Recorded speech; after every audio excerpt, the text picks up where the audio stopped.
আমি খুব এক্সাইটেড। হ্যাঁ কি প্রায় সেম টু সেম। কালারটা আলাদা হয়ে গেছে।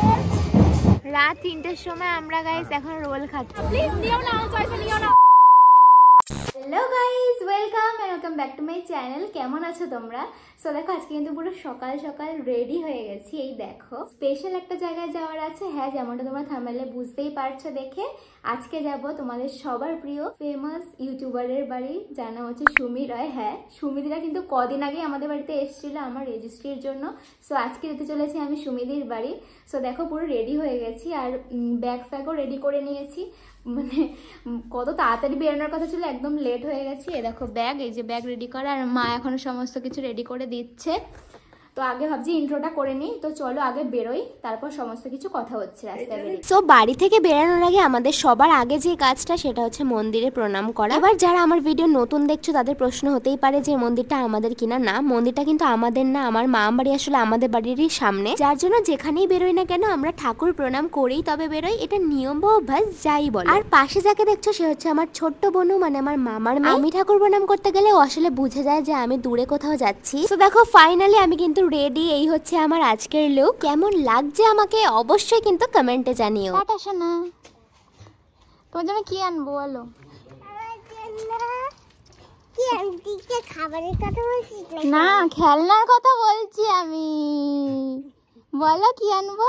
আমার জন্য বল নিয়ে আসবো। বল? বল ফোন আনবো তাই না তোমার জন্য? গান বাজে ফোন, তাই তো? গান বাজা ফোন আর একটা বলও নিয়ে আসবো। আচ্ছা, বল বাড়ি থেকে বাড়ি আসবে যখন তখন কিনে দেবে। টাটা। ছোট বল নিয়ে আসবি, নরম বল। আচ্ছা, ওই যে লাইট জ্বলে তাই না? টাটা। সো গাইস ফাইনালি বাড়ি থেকে বেরিয়ে পড়লাম। আর মানে কোথাও যাওয়ার হলে দূরে আমি একাই যাই, যার জন্য আমার ভাইও যায় না, যার জন্য ক্যামেরা করতে একটু প্রবলেম হয়। যেহেতু আমি এখন অবধি ক্যামেরা শাই এখন একটু রয়েছি, মানে কমফোর্টেবল না সবার সামনে ব্লগ করতে। সো বাড়ি থেকে বেরিয়ে পড়েছি। এবার অটো বা টোটো ধরবো, স্টেশনে যাব, দেন তোমাদের সবকিছুই দেখাচ্ছি, দেখতে থাকো। সো এখানে দেখো চলে এসেছি আমি অটো স্ট্যান্ডে আর বসেও পড়েছি অটোতে। এরপর যাবো ডাইরেক্ট ব্যারাকপুর স্টেশন। হ্যাঁ, আমি ব্যারাকপুরেই থাকি, সেটাও ক্লিয়ার করে দিলাম তোমাদের এই ভিডিওতে। আমি সত্যি বলতে এই গরমের মধ্যে আমি এতটাই টায়ার্ড ছিলাম যে স্টেশনের কোনো ক্লিপস আমি নিতে পারিনি। ডিরেক্ট ট্রেনে উঠে তারপরে নিচ্ছি। তো চলো একেবারে ট্রেন থেকে নেমে সুমিদির বাড়ি গিয়ে দেন কথা বলছি। সো গাইস ফাইনালি কিন্তু আমি চলে এসেছি তোমাদের সকলের প্রিয় সুমিদির বাড়ি। এই দেখো। হাই, কেমন আছো বলো? খুব ভালো আছি, তুমি কেমন আছো? কবে থেকে রিকোয়েস্ট করছিলাম আসো আসো ঠাকুরনগর যাবো, কারণ আমার সঙ্গী নেই। কত বড় কথা হচ্ছে এটা, আমি একা বলদা হয়ে যাই। তো গেলে একটু ঘুরতে পারবো, মজা করতে পারবো, ভিডিও করতে পারবো। তো না, ওটা খেয়ে নাও, গরমে থ্যাংক ইউ নাও। চলো গাইস, তারপর কথা হচ্ছে খেতে খেতে। সো সুমিদিদের বাড়িতে আসার পর খাওয়া দাওয়া করে একটু রেস্ট নিয়েছি আর এখন ঘুম থেকে উঠলাম। আর ফাইনালি তোমাদের এটা বলা হয়নি যে আজকে আমি কেন এসেছি। আজকে আমি এসেছি তার কারণ হচ্ছে আজকে যাব আমরা ঠাকুরনগর। যেহেতু আমার কোনো সঙ্গী ছিল না, আর সুমিদি আসার পরও বলছে যে আমার কোনো সঙ্গী নেই, তুমি এসেছো ভালো হয়েছে। আর মেনলি আমি এর জন্যই এসেছি যে সুমিদির কোনো সঙ্গী নেই। তো আমরা আজকে ফাইনালি ঠাকুরনগর যাব দুজন একসাথে। কেমন লাগছে বলো? আমি খুব এক্সাইটেড। আর থ্যাঙ্কস ফর কামিং নন্দিতা, নাহলে আমি সিঙ্গেল মানে একা হয়ে যেতাম, আমার জীবনটা পুরো বোর হয়ে যেতাম। ও এসেছে বলে এই কারণে আমি এসেছি। আর এখন আমরা রেডি হব, কারণ সবাই মোটামুটি রেডি হওয়া শুরু করে দিয়েছে। আমরা এবার রেডি হব। তো চলো রেডি হয়ে একেবারে দেখাই। সো গাইস ফাইনালি কিন্তু রেডি হয়ে গেছি ঠাকুরনগরে যাওয়ার জন্য। এই যে হচ্ছে আমার লুক, কেমন লাগছে অবশ্যই কমেন্টে জানিও। আর এই দেখো সুমিদির লুক, প্রায় কিন্তু সমান। হ্যাঁ, আজকে কিন্তু আমি সেজেছি সুমিদির লুকে। হ্যাঁ, কমেন্টে জানি বলবে আমাকেও ছাপড়ি লাগছে, তো কোনো ব্যাপার না। তো চলো, সবাই ওয়েট করছে আমাদের জন্য, এবারে যাওয়া যাক। তো যেমনটা তোমরা শুনতেই পেলে আজকে আমরা আছি ঠাকুরনগর আর এই হলো আমাদের গাড়ি। হ্যাঁ, এই ফার্স্ট টাইম কিন্তু আমি সুমিদির সাথে ঠাকুরনগর যেতে চলেছি, তার জন্য আমি সত্যি খুবই এক্সাইটেড। এদিকে দেখো আমরা অলরেডি গাড়িতে উঠে পড়েছি, আর একটা না দুটো গাড়ি করা হয়েছিল। বেশিরভাগ ছেলেরাই সব ফার্স্টে গাড়িতে ছিল আর মেয়েরা বেশিরভাগই ছিল আমাদের গাড়িতে। তো ফাইনালি সবাইকে এক জায়গায় করে আমাদের গাড়ি কিন্তু ছাড়া হলো। তবে রাত 8:30 থেকে 9টার সময় কিন্তু আমাদের গাড়ি ছাড়া হয়েছিল। তবে 1.5 থেকে 2 ঘন্টা পর আমরা এট লাস্ট পৌঁছালাম ঠাকুরনগর।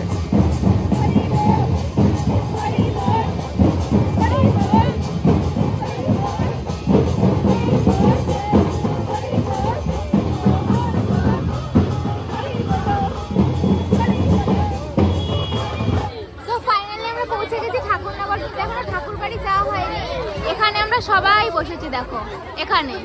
আর এখন করছি রাতের ডিনার। আমরা ঠাকুরনগর স্টেশনে প্রসাদ খেয়ে বসে আছি।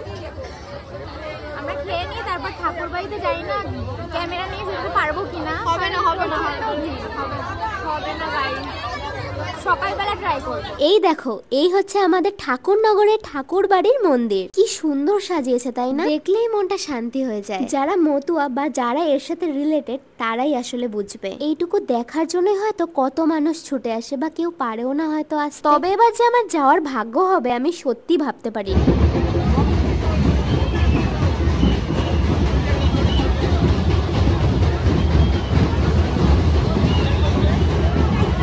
এরপর কিন্তু শুরু করছি একেবারে নেক্সট দিন থেকে। যদিও আমরা আগের দিন পৌঁছে গেছিলাম ঠাকুরনগর, তবে পরের দিন দুপুরবেলা কিন্তু রেডি সেডি হয়ে শুয়েই ছিলাম, কারণ শরীর অনেকটাই খারাপ লাগছিল। আসলে আমরা সবাই যেখানে ছিলাম তো সেখানে একটা ছোট্ট ঘর ছিল, ওই ঘরটা ছিল বলে আমি আর সুমিদি অন্তত রেস্ট নিতে পেরেছি। যাই হোক, দেখো ঘরের বাইরে কিন্তু এখানে খাওয়া দাওয়ার ব্যবস্থা করা হয়েছে, মানে সুমিদিদের দলে যতজন লোক গেছে সবাই কিন্তু এখানেই খেতে বসেছে। যদিও এই খাওয়া দাওয়াটা কিন্তু সুমিদির পক্ষ থেকেই ছিল, তবে হঠাৎ করে কিছুক্ষণ পর কিন্তু পিন্টুদা চলে এসেছিল। তবে যাই হোক, এবার চলো আমিও খেতে বসি। দেখো সুমিদির পক্ষ থেকে যে আইটেম ছিল সেখানে ছিল ভাত, ডাল, একটা ঘ্যাট ছিল, টক ছিল আর পায়েসও ছিল। সো গাইস, ফাইনালি খাওয়া দাওয়া শেষ করে আমরা চলে এসেছি ঠাকুরনগরের সবচেয়ে বড় মেলায়। সারাদিন প্রচন্ড টায়ার্ড ছিলাম তাই কিছু দেখাতে পারিনি। তবে শুধু এটাই না, জানো তো, আমরা মন্দিরেও ঢুকেছি প্লাস কামনা সাগরে স্নানও করেছি। এগুলো কিছুই তোমাদের দেখাতে না পেরে আমার সত্যি খারাপ লাগছে। আসলে এত ভিড়ের মধ্যে আমরা একটু রিস্ক নিতে চাইনি। আর যেহেতু কদিন আগে আমার আগের ফোনটা হারিয়ে গেছে, যার জন্য আমিও আর রিস্ক নিইনি। তবে ঠাকুর চাইলে পরের বছর গিয়ে তোমাদের সবকিছু দেখাবো। আসলে ঠাকুরনগর হচ্ছে আমাদের আবেগ, যার জন্য আমরা প্রতি বছর ওয়েট করে থাকি এই দিনটার জন্য। তবে এটাই কিন্তু প্রথম না, আমি এর আগেও ঠাকুরনগর গেছি অনেকবার, বাট এর আগের বছর শুধু যাওয়া হয়নি। তাই আগে যেহেতু ভিডিও করতাম না তাই তোমাদের দেখানোও হয়নি। তাই যেতে পারলে যতটা না ভালো লাগে, না যেতে পারলে তার থেকে আরো বেশি কষ্ট লাগে। তবে হ্যাঁ, ঠাকুর চাইলে আমি এখন থেকে প্রতি বছরই হয়তো যেতে পারবো। তবে যাই হোক, বাদ দাও এসব কথা। আমরা কিন্তু চলে এসেছিলাম মেলায়, আর মেলায় আসলে আমার সবার প্রথমে একটাই কাজ, যে আমার ইউনিক কিছু ট্রাই করার। মানে যে জিনিসটা আমার কাছে নেই বা যেটা আমার চোখে ইউনিক লাগে আমি সেরকমই কিছু কিনি, আর আদারওয়াইজ আমি কিনি না।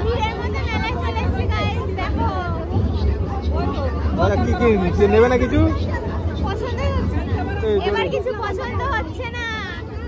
মানে ধরো কোনো জিনিস আমার কাছে আছে বাট সেটা আবারও কেনা, আমার এই জিনিসটা একদমই ভালো লাগে না। হ্যাঁ, সেই টাকা দিয়ে আমি হয়তো নতুন অন্য কিছু কিনতে পারবো, বাট একই জিনিস আমার বারবার কিনতে একদমই ভালো লাগে না। যদিও ঠাকুরনগরের মতো এত বড় মেলায় কালেকশনের তো কোনো অভাবই ছিল না, তবে ওই যে ইউনিক কিছু জিনিস আমার চোখে পড়েনি। বেশিরভাগ দোকানে একই জিনিস রিপিটেড ছিল, বাট বাধ্য হয়ে সুমিদির এত কথায় আমি এই দুটো জিনিস পছন্দ করি।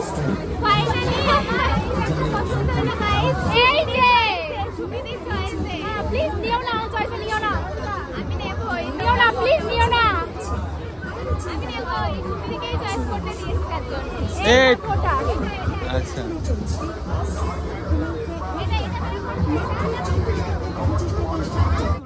সো গাইস, আমরা মেলায় গেছিলাম তোমরা দেখতেই পেরেছো, কিন্তু মেলায় কিছুক্ষণ ঘোরার পর আমরা আবার চলে আসি। আর এখন এসে কিছুক্ষণ রেস্ট করে তারপর আমরা এখন সবাই বেরাবো। দেখো রেডি হচ্ছে এখানে। রেডি তুমি? আমাদের কিন্তু একটা গ্রুপ হয়ে গেল সুন্দর, আমাদের খুব সুন্দর একটা গ্রুপ হয়ে গেছে। আর এই গ্রুপে ইনিও আছে, কিন্তু ইনি ঘুমাচ্ছে এখন। হ্যালো, টায়ার হয়ে গেছি মেলা ঘুরে ঘুরে একদম, কিন্তু এখন আবার যাবে, কিন্তু এখন আবার যাবে। রেডি? দেখো আমি স্টার লাগিয়েছি। হ্যাঁ, আমি স্টার, তাই আমার জন্য স্টার। হ্যাঁ একদম। চলো এবার আমরা যাই। সো গাইস, আমরা মেলায় ঘুরতে এসেছিলাম আর পিন্টুদার মার সাথে আমাদের দেখা হলো, আর আমাদের দিয়েছে 500 টাকা দুজনকে। সো আমরা একটা চ্যালেঞ্জ করছি যে 500 টাকায় আমরা শপিং করব, মেলা থেকে খাবার খাবো না। সো ফার্স্ট পারচেজ আমাদের হয়ে গেছে, যেমন কি আমরা নিয়েছি এই আংটিগুলো, দেখতে পাচ্ছ খুব সুন্দর আংটি। এগুলো নিয়েছে 50 টাকা করে, আর আমরা দুটো নিয়েছি, মানে 100 টাকা শেষ হয়ে গেছে, 400 টাকা রয়েছে। আর দেখা যাক কি কিনি, আর কি কিনে ইচ্ছা রয়েছে, দেখবো কি কি হয়। সেরকমই কিছু খেতেও তো হবে। হ্যাঁ, দেখছি কি কি হয়। আমার তরফ থেকেই থাকলো, দেখতে পরে কিনবো। চলো। পিন্টুদার মাঝ আমাদের টাকা দিয়েছে। ফার্স্ট পারচেজ আমাদের হয়ে গেছে, আর এটা হচ্ছে সেকেন্ড পারচেজ। এই দেখো সেম সেম আমাদের দুজনের। বাহ, আমার অলরেডি রয়েছে, ভালো লাগছে বেশ। এই সেম জিনিস নেওয়ার কি কারণ? কারণ আমার ইচ্ছা, আমাদের ভালো লাগছে। ও সেটা ম্যাটার ঢং। পিন্টুদার মার টাকা দিয়ে থার্ড পারচেজ করলাম, কিন্তু আমাদের কালারটা আলাদা হয়ে গেল গাইস। এক কালার পাওয়া যাচ্ছে না। আরেক মাল 10 টাকা, 10 টাকা। কোনটা নেবে? এটা না, আরেক মাল 10 টাকা, 10 টাকা। এটা একটু না কম হয়ে গেছে, যার জন্য আমি এটা নিলাম, না করলাম না। নয়তো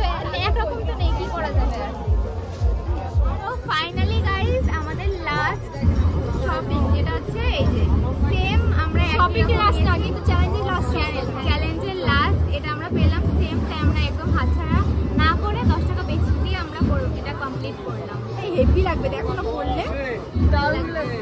ও মাই গড। ফাইনালি আমরা মেলায় ঘুরে টায়ার্ড হয়ে এখন সবাই বসে পড়েছি রেল লাইনের ধারে, ঠিক আছে? অনেক রাতে, আর এটা আমরা ভয় পাচ্ছি যে হঠাৎ যদি ট্রেন আসে কি হবে বলো। কি হবে? কি হবে? সামনেই দেখো জাম্প নেবে, জাম্পিং, এখানে আমরা ঝাঁপ দেব। পোলা ব্যাঙের মতন। হ্যাঁ জাম্পিং জাপান ভালো, আমাদের লাগবে না কিন্তু একদিকে ভালোই। আর আমাদের সামনে রয়েছে আখ, ঠিক আছে? আর আমরা প্ল্যানে রয়েছে আমরা এই আখ চুরি করে খাবো, কারণ মালিক নেই কোনো দোকানে, ওই দেখো ফাঁকা। শুধু আমরা পাহারা দিচ্ছি যে মালিকটা মানে আসল মালিকটা কে আমরা তো এখনো জানি না। ওই জন্য ভাবছি যে কিছু টাইমের মধ্যে যদি না আসে। ও পিন্টু আছে এখানে, আমি জানি না তো। এ পিন্টু বলো বলো বলো। এই চোর চোর চোর চোর।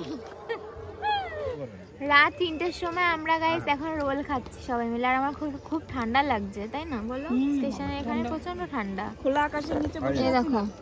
এই জন্য আমার চেপে দিও এখন থেকে, সেটা মরে গেছে না আসুন। সত্যি তাই। বলছি কি আমি কি শর্ট মোড তাই তো? সবার এক জায়গায় কর, এক জায়গায় ইয়েগুলো কর, তারপরে সবাই একসঙ্গে। তবে জানো তো রাত 3টের সময় ঠাকুর বাড়ির সামনে এসে দেখি পুরো ফাঁকা, মানে এরকম দৃশ্য কখনো আমি দেখিনি। যতবারই ঠাকুরনগরে গেছি এই জায়গাটা লোক ছিল, মানে চলা যেত না, এত পরিমাণে ভিড় ছিল। এরকম ফাঁকা দেখে এখন মনে হচ্ছে নর্মাল কোনো বাড়ির অনুষ্ঠানেই আমরা এসেছি। আর এখানে দেখো মেলাও কতটা ফাঁকা হয়ে গেছে। এখন পিন্টুদা চলে যাচ্ছে, এতক্ষণ আমরা একসাথে মহোৎসব করবে এক জায়গায়, তারপর বাড়ি ফিরবে। ভাবো মহোৎসব না, একটু যাই একটু ডান খাবার হবে। হরিবল হরিবল, এটা মহোৎসবই তো হলো, এটা বাড়িতে তো। হ্যাঁ তাহলে হ্যাঁ বুঝছি। আমরা এখন ফিরে যাব, আমরা একসাথে সবাই ছিলাম, ভালো লাগছিল। আমরা এখন ফিরে যাব, থাকবো আমরা দুদিন। গিয়ে আমরা একটু ঘুম দেবো, না তো আমরা সকালবেলা বেরোতে পারবো না। না বাড়ি যাই চালাইছো তুমি, দেখা যাচ্ছে না তোমার। দেখাচ্ছে না, এই যে tata tata tata tata tata দিয়ে আবার টাটা কি কইছে।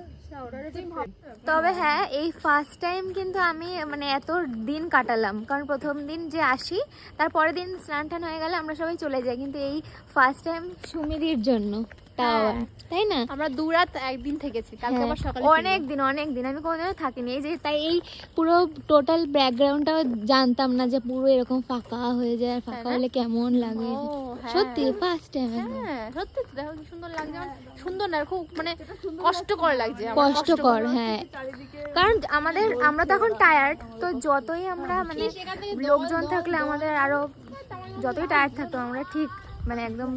এদিকে দেখো মেলা ঘুরে ফিরে এসে দেখি দলের সবাই অলরেডি ঘুমিয়ে পড়েছে। হ্যাঁ, সুমিদিদের দলে কিন্তু এই কজন ছিল না, হাফের বেশি লোক কিন্তু অলরেডি বাড়িতে চলে গেছিল অন্য একটা গাড়ি করে। তবে আমরাও যে কজনই আছি রাতটা পোহালে কিন্তু আমরাও বাড়ি ফিরে যাব। তবে আমাদের 1-2 ঘন্টার ঘুম দেওয়া কিন্তু সত্যি প্রয়োজন, হয়তো আমরা ভোরবেলা কেউই বেরোতে পারবো না। তো চলো কিছুক্ষণ ঘুমিয়ে সকালে আবার কথা হচ্ছে। সত্যি বলতে এত ভোরবেলা গাড়ি ছেড়েছিল যে আমরা আলাদা করে ক্যামেরা অন করতে পারিনি, কারণ আমাদের সবার চোখে ঘুম ছিল। ওই ঘুম অবস্থায় আমরা গাড়িতে উঠে পড়েছি। তবে ফাইনালি ঠাকুরনগর থেকে চলে এসেছি। আর হ্যাঁ, ঠাকুরনগরের ব্লগ কিন্তু এখানেই শেষ, আবারও একটা বছরের অপেক্ষা, যদিও দিনটা আসে আবার চলেও যায়।